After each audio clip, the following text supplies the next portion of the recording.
I mean, I am dyslexic, and therefore I think I've been very good at keeping things simple because you know, as a dyslexic, I need things to be simple for myself, and therefore Virgin, I think, you know, when we launch a financial service company or a bank, you know, we do not use jargon. Everything's very clear cut, very simple, and you know, I think people have an affinity to the Virgin brand because we don't talk above them or talk down to them.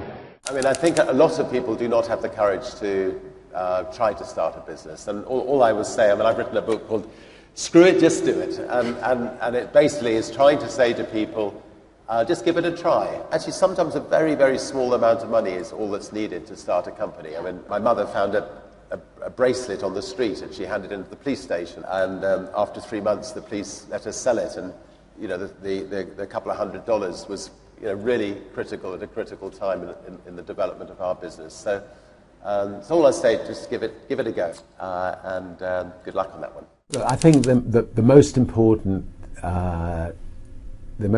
thing about running a company is to remember all the time what a company is. A company is simply a group of people, and as a leader of people, you have to be a great listener, you have to be a great motivator, you have to be very good at praising and looking for the best in people. You know, people are no different from flowers. If you water flowers, they flourish. If you praise people, they flourish, and that's a critical attribute of a leader.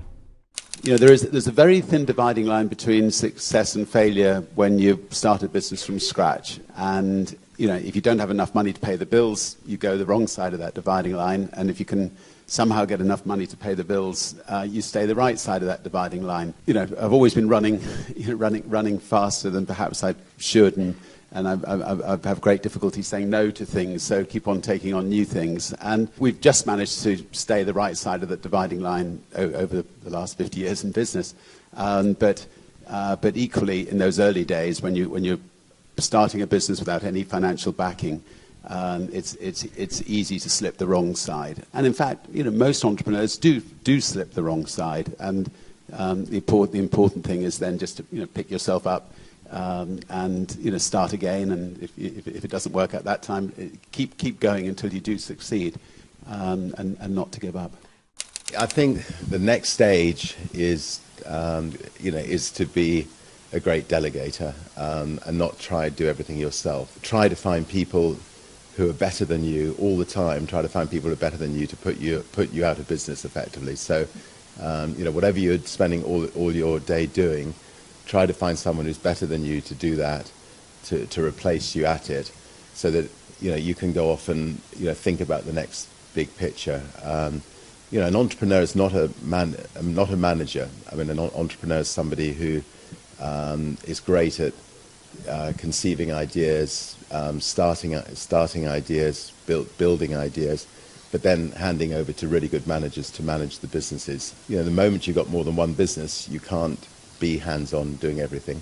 I don't actually think that the stereotype of a business person treading all over people to get to the top, generally speaking, works. I think if you treat people well, people will come back and come back for more. And it's a very small world. I actually think that the best way of becoming a successful business leader is dealing with people, you know, fairly and well, and like to think that's how we run Virgin.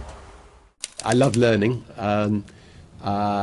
I've never actually thought I was, starting a company as such. I just saw situations as I travelled in life where I felt I could improve on the way things were being done by other people. So, one of my favourite phrases is "screw it, let's do it," and I've used that phrase a lot of times. And we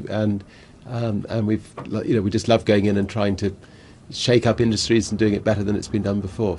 Yeah, when we launched Virgin Atlantic 30 years ago, the New York Times did a review, and they did some market research, and they said, you know, first of all, with a name like Virgin, it's not going to go the whole way. But secondly, that they did market research which said only 7% of people would fly on an airline called Virgin, and we put our hands up and said 7% would be just fine. So so we carried on with it. But there were a lot of skeptics out there, and there always will be lots of skeptics when you want to start something new. Everybody will tell you why it's a bad idea, why you shouldn't do it, why you'll lose everything you've got, and in the end you just got to get out and try to prove them wrong. But good luck. I think the word business, it becomes a business, but what you're doing is you're painting a picture. You're trying to create something to make a difference to other people's lives. You have a blank canvas, and you're filling in every little bit of that canvas to get every single little detail right. And if that canvas, sings out at you at the end, and it's a beautiful picture, your business is going to be successful. If bits of the canvas are not quite right, your business may fail. So if you set up to change people's lives, you've got to get every single little detail right.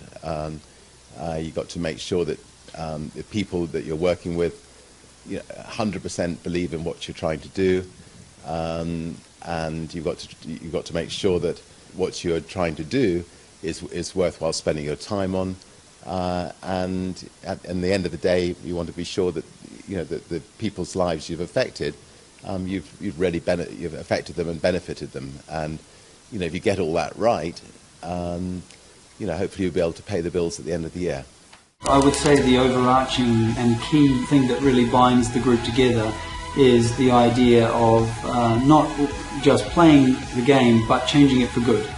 I think Richard embodies the principles better than anyone I've ever worked with, and anybody that I know, because he's very focused on business, on starting new businesses, on making sure that he's got the right people in the businesses, but also on doing things differently and really changing the game. And I think that it's the combination of those that sets him apart as the great entrepreneur of his generation.